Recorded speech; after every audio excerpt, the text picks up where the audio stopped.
Greetings and welcome to another edition of The Real Queer Talk with myself, Tholo, the Inimitable one, Motaung. You know I am your host and I will not leave you hanging. We have another exciting episode today, and we have not stopped talking about this reality show. It is called Beaulah. It is Beaulah Queens Fundy Kapstad. It premiered on the July 18th on Showmax. So it is a reality show about CapeTown drag queens. And since it has premiered, it has actually won an award. And it is an MIP, Africa's first Inclusive Lens Award for representation of LGBTQI plus people. So this tells you how lovely and exciting and worthy it is that it is on air. But today I am with one of the lead cast members, and I have to put this out because she's played such a role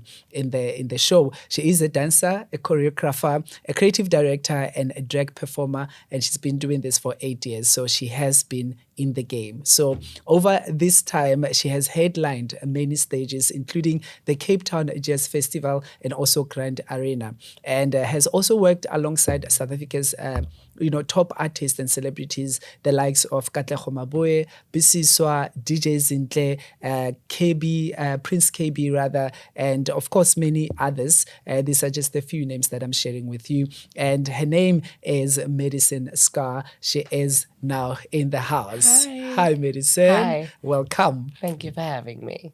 It's such a pleasure and also, I'd say, an honor.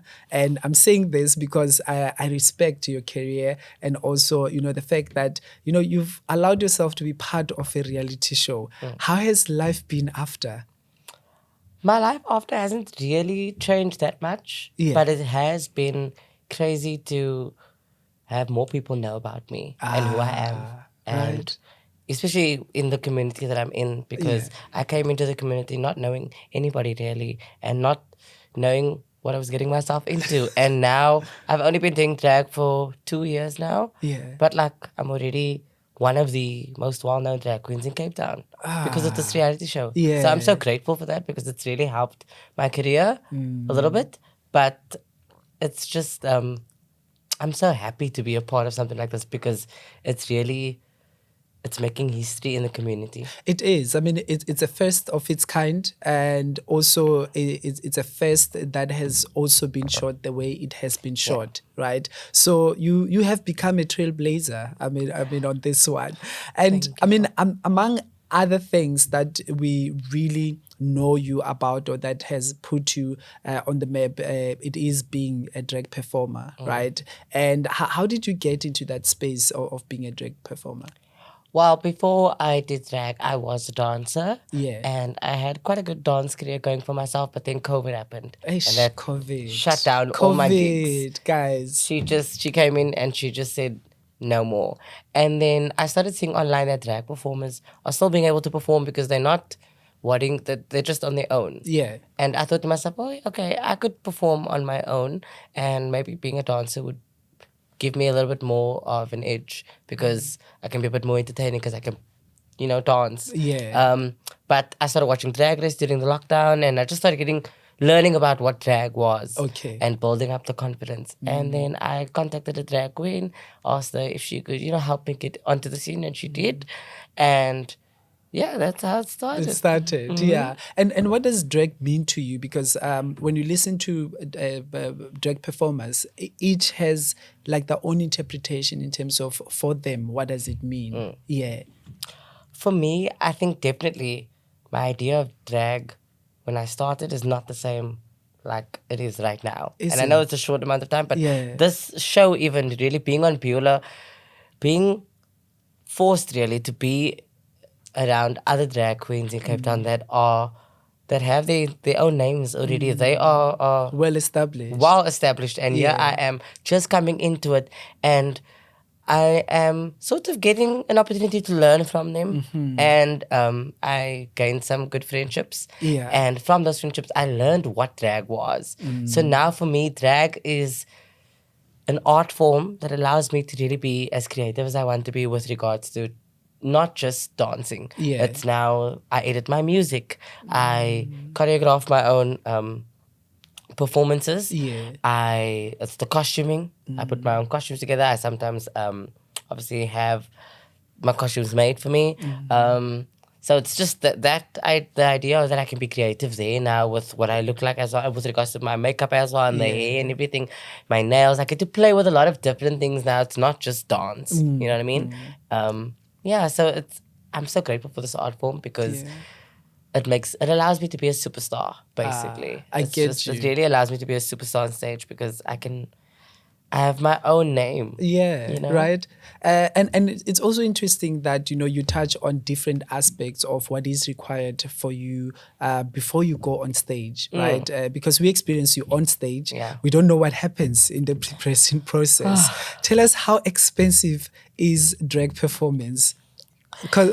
It costs a lot of money to look that cheap. That is what there's a saying that's what they say. It's a joke, but it really does, because drag queens are known for putting a lot of cheap things together and just looking glamorous, and that was the whole point. Because drag can be anything. Your drag can be anything. It doesn't have to be the most expensive gowns or all the jewels and everything. It can be anything that you feel fabulous in. That's your drag.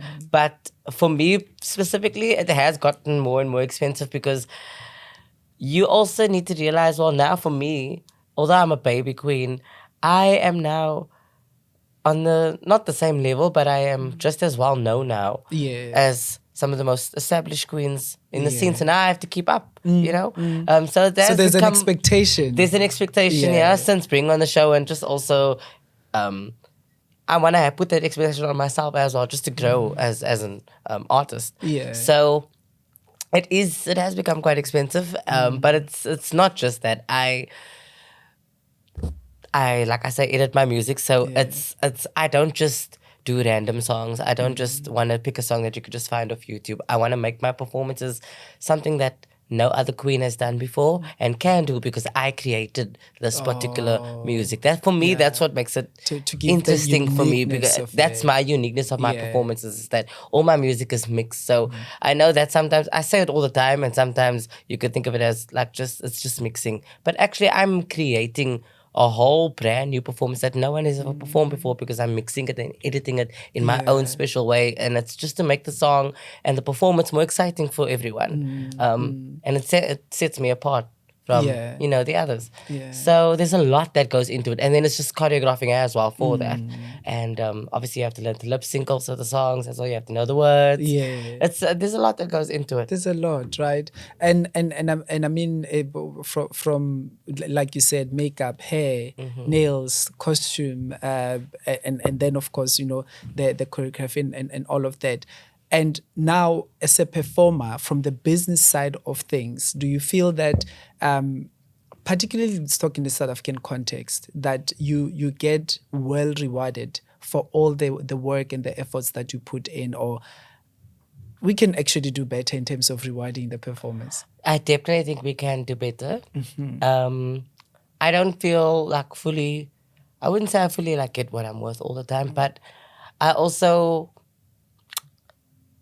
I feel that I know if you talk to like business people that really know like what's going on behind the scenes, they'll say there is money. There is money for the performers. There is money for the drag artists, and especially with drag growing as what it is, we should be respected and treated as any other artist would be. True. Because we are bringing so much to the table, So I feel we should be getting more than what we are, but you also need to work for that. You can't just expect that, which is a lot of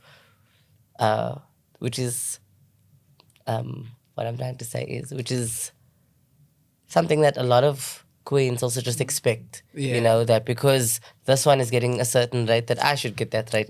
If this one works harder and puts more into her art form, then she should be respected for that. And so should you. If it's not on the same level, then, you have to work harder. And that's how it is. It is about the value at the end of the day, right? Yeah. So you were born and bred in Athlone. Yes. Yeah.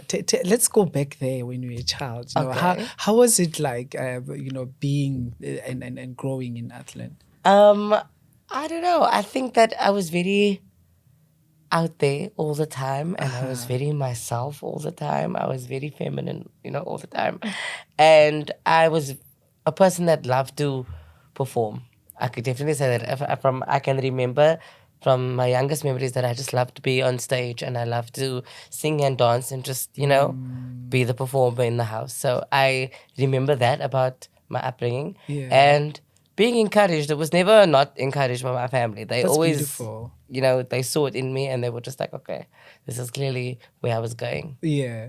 But And yeah. siblings, how were they? Oh, so I grew up as a single, no, I would say I grew up as a only child. Okay. Until I was about maybe 12 or 13. And then my mom had her second child, my brother. Yeah. And my dad also has, well, now he has about 3 children with his family, with his wife. So, and I do know them. I spend time with them. I spend time with my mom and my brother as well. Yeah. And yeah, so we grew up a mixed blended family, and there was a lot of support. Yeah. I could definitely say that. Is So, it? Yeah. Yeah. And the community, how was the community for you? The community, I did a lot of shows within my community all the time. Whenever there was like a Heritage Day thing happening or a Women's Day thing happening in the community, I would always be dancing there. Me and my girls, my dance group. Okay. At the time. Yeah. And so the community knew who I was. Definitely, and also from Express, so they always would see me on Express. So if they saw me walking down the street to the shop, they would say to me, "When are you going to be on TV again?" So random people, the community knew who I was, and I always felt supported that way because I always felt protected, really, in my community because people knew who I was, and although it was, you do get called names, walking down the street, and I wasn't immune to that, but there was a little bit of respect because I wasn't not doing anything. Okay. With who I was and for my community. Yeah. Like I was always putting it on the map. I was always proud of where I was from and I was always saying it. So my community saw that in me and they supported me because of that. Yeah. That's lovely. That's lovely. Thank And, you. and as you grew up, let's talk about now going into the stage of transitioning. How did you get to that point? Just take us to the day when you thought, okay, now this is it. I want to. So I think in high school I realized that I was gay, but I always thought I would just be feminine. And then after high school, I also just thought, I was just gonna be feminine, but I'd never be too girly. Okay. But being a performer, because I was always a dancer and I was performing on stage a lot, it gave me sort of an excuse to be creative, so I could put makeup on because it was for the It's stage a and stuff, but inside and slowly why. I was and I was using that as an excuse for myself, but also to tell my family like it's just for the stage, it's just relax, But it was sticking with me, and it was only once I did drag for a year and learning about, because like I say, before I started doing drag, I wasn't in the community. I wasn't going to 0 to 1. I didn't know anything about the queer community in CapeTown. I knew nothing about it. Sure. So I've been to 0 like once or two, like twice. I was at 0 twice before I started doing drag, but wasn't really part of the community. I didn't really know much. I knew a few queer people that I was friends with and within the dance scene, but not really, I know nothing about the community. So coming into the space, knowing nobody, but I didn't know what a trans woman was. So I became friends with a lot of trans queens that were also up and coming just with like me. Yeah. And after a year, after a year of doing drag and realizing what it's like to be feminine on stage and to want to still be feminine off stage. Okay. I'm not taking the makeup off and then feeling like a boy. I still feel like, I'm feminine. I still feel like that's what I want to be. Maybe not as extreme, obviously, because that's for the stage. But, I am a woman. Yeah. And I realized that from making trans friends first and realizing what they go through and what I didn't know that could even be a thing. And then, so after a year, so I think that was about 2 years ago. Okay. Yeah, that I decided, okay. Yeah. And how has the journey been for you? The journey has been really nice. I'm enjoying it. I feel like a young woman discovering things about my body all over again.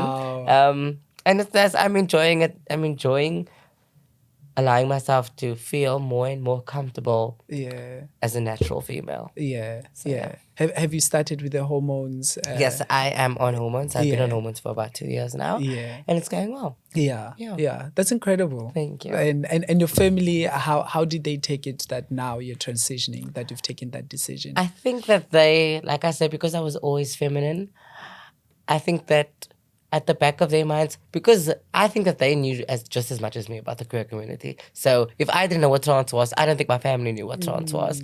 So to be honest, my mom, obviously, because I lived with her, I obviously, told her first. And she saw it coming and she felt like, okay, well, if this is what you want to do, because she was also introduced to my trans friends like I was, you know what I mean? So okay. she also got the idea of what that was So she from seeing my understood friends. what So you're she could talking understand, about. like, Yeah. she was the one that actually came to me and said, do you think that you're trans, because it is what it is. So, she could see it. And I think with my dad's side of the family, he's always been supportive of me. Yeah. But they also, I think they found out through like social media because like when I post, because I know they're following me on my posts and everything. Yeah. But I didn't really get a chance to say it to them. So they learned about who Madison was from the show. Oh. So, okay. Yeah. But they are still very supportive. Yeah. Love me. I think that is also incredible because we always question the whole thing of coming out, to say, but do we really have to come out? Do heterosexual people come out? And sometimes I think it has to take that for people just to recognize that you are growing, you are taking your own decisions, and just appreciate you for who you are more than anything else. And sometimes it's not easy. For me, it just happened to be easy because I was I was an expressive child. Yeah. But I know that it's not easy for some people, and I know it's tough. I know I'm just lucky that I got I was blessed with the family that I have. Yeah, So, yeah. That is true. This is so beautiful. A multi-talented lady with incredible, career journey. I want us now to talk about your dancing and starting it as a career and pushing it to the space of now working with other big celebrities, the big names in the industry. When did you then realize that now it's becoming a profession, or should you now take it as a profession? I think when I had my first TV gig in 2016, which was to just dance back up for an artist on Hectic 99. That was in January. It was the end of January, and I had matriculated in 2015. So 2016 was my gap year to decide if dancing was really what I wanted to do. And within the new year, at the end of the month already, I have my first gig. Wow. So that's what told me, okay, I should take this seriously. And that's what I did. And I just kept on going and kept on going and kept on going and pushing and trying to do as much as I could. Yeah. And making a name for myself out there. Yeah. And I did. Yeah. So it kept me going. Like I just didn't want to stop. I enjoyed what I was doing. But I wasn't sure. I didn't I didn't grow up like wanting to be a dancer. Yeah. That was never it was in high school. My mom actually forced me to audition for the Glee Club, like the cabaret club of my school. And I didn't get in as a singer. I got in as a singer the previous year. Yeah. And then the following year, I didn't get in as a singer. Mom said, go as a dancer. And I was like, but I can't dance. And then she was like, just do it anyway. Yeah. And I got in, and then that forced me to really And learn she probably saw the talent that you had. She did, because that forced me to learn some skills in high school. And that was the basics. It was so good that it didn't start too late. My love for dance happened in high school. I was able to learn a little bit from some choreographers that have become my mentors now. Yeah. And Incredible. And now showbiz is very tricky. It's very challenging. Yeah. Right. How have you made it sure that you keep going and you keep getting the right gigs? How were you able to navigate that? I think it's just that I'm very authentic. Yeah. And I'm hungry for a gig. I'm hungry to be on stage. I'm not desperate. Yeah. But people know that I enjoy performing. And people know that I would hope that people know that I'm good to work with, because I enjoy what I do, so I ask all the questions. How big is the stage? When can I have a rehearsal? What can I do here? Can the stage do this? Can the stage do that? How long can I be on stage? What do you want me to do? What should I include for you? Like, I want all those The details. details. So you get a good brief. Yeah, I am someone that's hungry for it because I want to be able to put on the best show and to take an opportunity and really go as far as I can with it, because not only to represent myself in a great way, but whatever the brand is that I am, the event is that I'm performing for, whatever it is, you know what I mean? Yeah. I just enjoy performing so much. So I think that that's why I get the right gigs, and that's why I'm still able to be relevant, because not only am I passionate about what I do, but I'm open about how passionate I am. Whereas some artists maybe aren't like that, or some queens aren't like that. Maybe they don't. I don't know, but for me, that's just I'm hungry for it, and everybody knows it. So, yeah. And I enjoy what I do a lot. Great stuff. And you've worked on different productions as well, obviously with different people, whether it's TV or it's a live show and all of that. For you to make sure that, you keep enhancing your talent, and making a mark in the industry, what are kind of things that, in those spaces you look out for, or in terms of preparation as well, that on your own intentionally you say, okay, I need to check this one, and I need to maybe learn certain things as well, or create even contacts? It depends on where I am. It depends on the gig. It depends on the space that I'm around. I don't go into spaces thinking, okay, I'm gonna kill it now. And this is I go into it, right? What can I learn here first? I'm first very quiet, because I have all this energy on stage and people know that about me. They expect me to come into a space and be very, she's the superstar. And she's going, you know what I mean? I'm going to be that car and just walk in there like I own the place, and like I know I'm going to give a good performance. And I'm confident in myself on the inside like that. But I don't walk into a space thinking that, or walk into a gig thinking that. It's always about, like I say, what can I learn from you? What would you want me to do? And how can I use the space? How can I use this opportunity to say something, make a statement for myself as well, but also just really, really put on a good performance. That is the number one for me. Yeah. And also, you've performed overseas. Can you share that with us? How did it come about? How was it like? No. So I was supposed to perform overseas. Oh, okay. Basically, what happened was, I've been dancing for the CapeTown Carnival for many years, and they chose a South African team to go and represent South Africa in the Chinese New Year Festival in 2020, which happened at the end of January. Yeah. And they sent a team of 25. I was part of that team, me and my dancers. Yeah.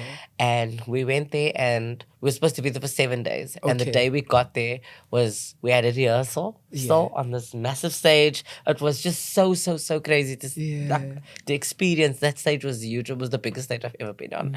And to have the stage rehearsal and everything, get off the plane, go straight to the park, stage rehearsal, everything, get back to the hotel to get told that, listen, there have already been 2 cases reported of COVID in Hong Kong. They are not going to take this risk, because the festival's happening in Hong Kong, and everyone is coming into Hong Kong to come and experience this. So they can't have that, because it wasn't just us. There was a few other countries that also had teams that were there. We were all staying in the same hotel. So we all had to get sent back. So South Africa went back, Sweden went back. Everybody, there was a whole bunch of groups that from that all got sent back to their country. So we were supposed to be there for 7 days, but we were only there for 4. But it was basically a free 4-day holiday in Hong Kong. So, I mean, it was a nice experience, but I wish I had gotten to actually perform. Right. So that was what I was supposed to do there, but it got cancelled because of COVID. And that was when all my gigs started getting cancelled. That was the first gig. Hong Kong was the first gig that got cancelled, while I was there at least. Yeah. Sure. Yeah. COVID really messed us up. It messed us up. So now you got to be casted on Beaulah. Yeah. How did that come about? I got a DM on Instagram, actually, from one of the people in production. Yeah. And at first I didn't believe it. I was like, no, this isn't real. So I ignored it. I ignored it for a good few months. And then I think around February they messaged me of last year again. Please, can you reconsider this? Please, please, please. And I looked at it, and it was firstly supposed to be Afrikaans and for KykNet, and I was like, I can't speak Afrikaans. This is not gonna be for me. But you know what? If they're desperate and they're really looking for girls, I'm gonna just submit whatever I need to do, and okay, fine, I'll agree to this. And I had my first meeting, and then I went to Thailand. I went on holiday. Yeah. And while I was there, I got a call back to say, okay, we want you in. We want you in. And so I had to send like a B cast. Okay. Who I'd want my B cast to be. I had to send that information through. And then when I got back, we just... the work started. Yeah. So I was so excited. At a point now, you understood what is it about and everything. What made you decide or agree to still continue to be part of it? To be honest, I always knew that I wanted to be a star, you know, and I always knew that I wanted to be a part of something where my voice would be heard and that I could showcase my art form. Yeah. And I am someone who loves to be in front of the camera, and this was something that I didn't have to act. This wasn't like you know what I mean? This was real. I had to just be myself, and I had a story to tell. And I felt like, you know what, this is going to be that opportunity. But I knew that this would help my career. And that was number one for me. Yeah. Number one was, I'm going to do this because it's going to help my career. Whether it's good or bad, it's going to be an experience for me. And it can't really go bad. I'm going to be on TV. So in front of the camera, right? Yeah, and what are some of the challenges perhaps that you experienced, throughout the shooting and after it aired? Some of the challenges. I think that there was a lot of emotions going on because, like I say, I was basically forced to spend time with these girls. I wouldn't usually spend time with these queens. Yeah. Like in our normal lives, we don't spend time together. So you were not friends with all of them? I wasn't friends with any of them, actually. Okay. I thought I was friends with Imogen and Maxine. Yeah. I thought that those were going to be my actual friends going into it because I had relationships with them before the show started filming. Okay. With the others, I didn't really have relationships with any of them. I had run-ins and I knew who they were. Like I knew who Manila was, I knew who Kat was, I knew Bibi was, I knew the whole cast actually. Yeah. But I didn't really spend time with a lot of them like individually, other than Imogen and Maxine because we had mutual friends. Okay. So I did come into it thinking that I was going to be close with them, and that got proven wrong very soon, and I had to just wake up. Yeah. So it was honestly really difficult because I was realizing that I was being gaslit, and that these girls were lying, and that there was just so much going on, and I was also going through a lot in my personal life at the time. So it was like this drama is unnecessary. At some point, I just felt like, you know what? No, I'm shouting and no one is listening to me. These girls don't know me. So, of course, they're not going to listen to me. And if I keep on just barking at them, that's never going to work. So, I just thought, you know what? Let me apologize for where I was wrong and relax. And the cameras will show who they are. Yeah. And because the cameras don't lie, it shows who everyone is, you know? They don't. The cameras don't lie. So, everyone revealed who they were. Once I kept quiet, once I was no longer the one that was shouting, you could actually see what was going on in the show and who the people were. But it was intense to film. And then to watch it back is even more intense because you think you're over those feelings now because it's like it's been almost a year. Yeah. So it's like, you're like, okay, you know, we'll be over those feelings now. But watching it back and realizing it and just seeing like, oh, wow. So this is, because we also don't know how it's happening with each other. Yeah, we don't know how it's edited, and we don't know I don't know what this one filmed with that one. I only know what I was in, what I was there for. Yeah. You know, I don't know what other conversations were happening. So to see that now and to see how certain people think and what they've said, and I wasn't surprised by anything that was said about me specifically. Yeah. But it's crazy to see how things unfolded. Yeah. So do you feel that to a certain extent you were treated in certain ways because others were friends before you started shooting, or they had some kind of connections? Definitely. I think that when I I walked into it, and we all walked into it knowing that I was the odd one out. Okay. There was this two groups of friends. They're all friends, firstly. Yeah. But there's this one group and there's this other group, and I am in the middle. And where is she going to end up? You know, where's the sisterhood? If there is a sisterhood, where is she going to go? Are we all gonna come together? Am I gonna end up on one side? What's gonna happen? Yeah. Am I not gonna end up anywhere? Yeah. You know, that is the premise of what we were going for, I think. Not what we were going for, but like, is where I was trying to figure out where I would be, you know? Because I did go into it thinking I'd be friends with one side, and that never happened that way. Yeah. And you were quite feisty as well. Yes, I was also very feisty. And watching it back, God. When I saw the first episode, I was like, oh my God. Did I really? Did I just say that? There are some things that I said that I was like, oh wow, did I really just say that? But I honestly don't take anything back. Everything that went down, everything that I've said, that is how I felt at the time. And that was where my brain and my mindset was at the time. Yeah. That's what I was experiencing at the time. So although some of my views have changed, and I now know more about the industry to know that some of the things I said were wrong. Yeah. But at the time, that is how I felt. So I can't take it back. So I'm not going to say, no, I would have changed it, because I would have probably said the same things.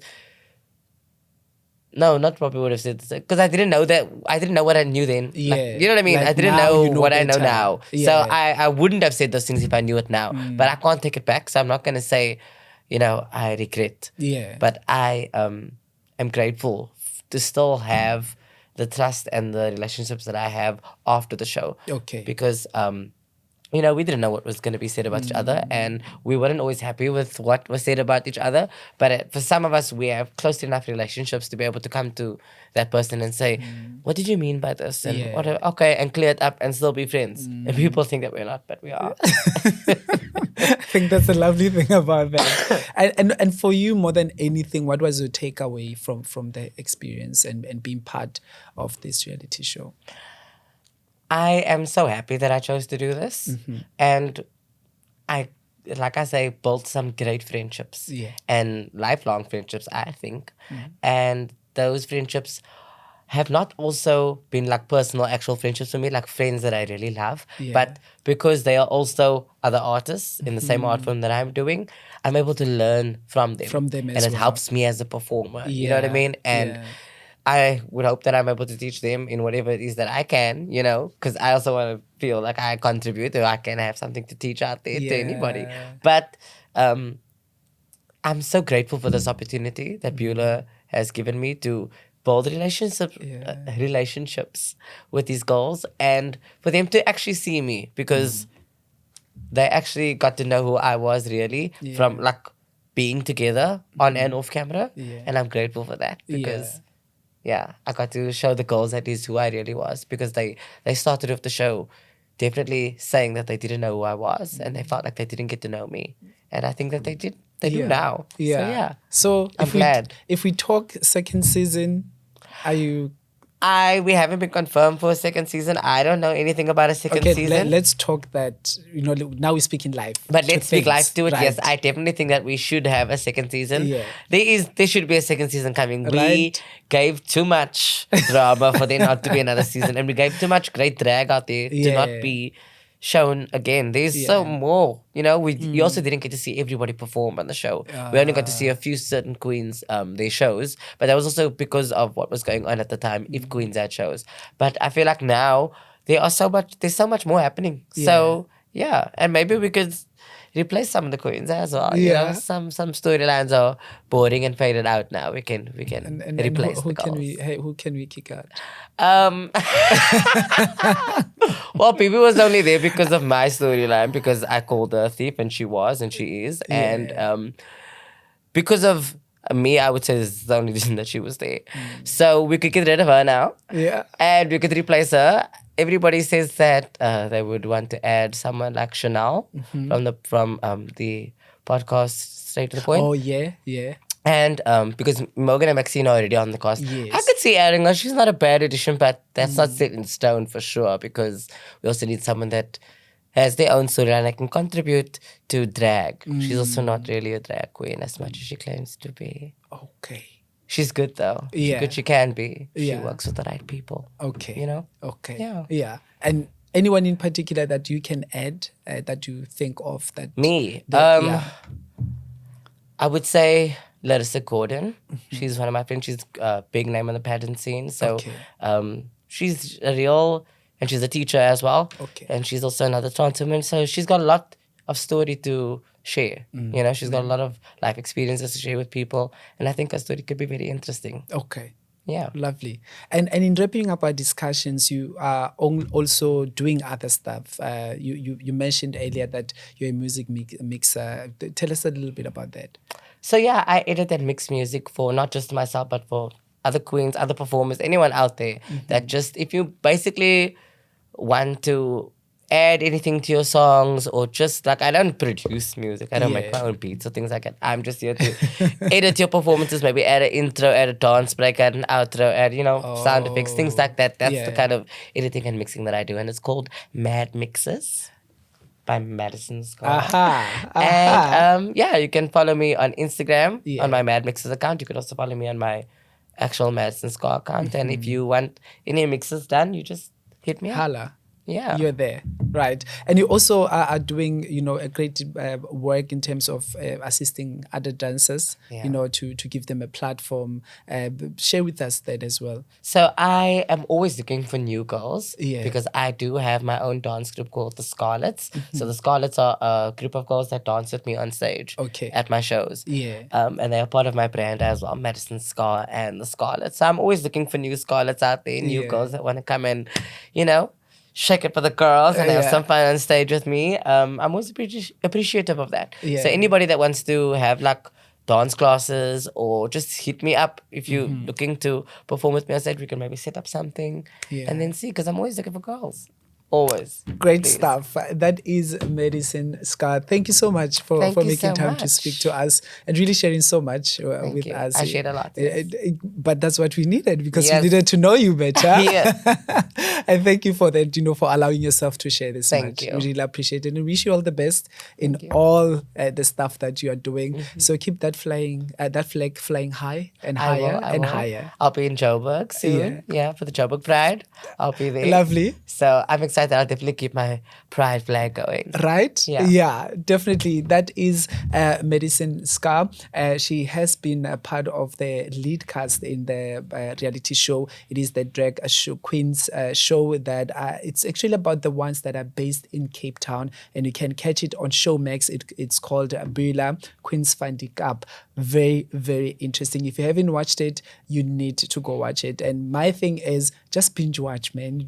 Don't cut it. Watch everything all at once. It's worth it. I promise you there. So thank you for joining once again. And make sure that you do subscribe on Instagram, on YouTube, and also on all the platforms that we are on. Check us out. We are The Real Queer Talk. Share with others. Let your friends know about it. Let your family know about it, so you are part of this family. Until next time, from me, Tholo, the Inimitable One, stay blessed.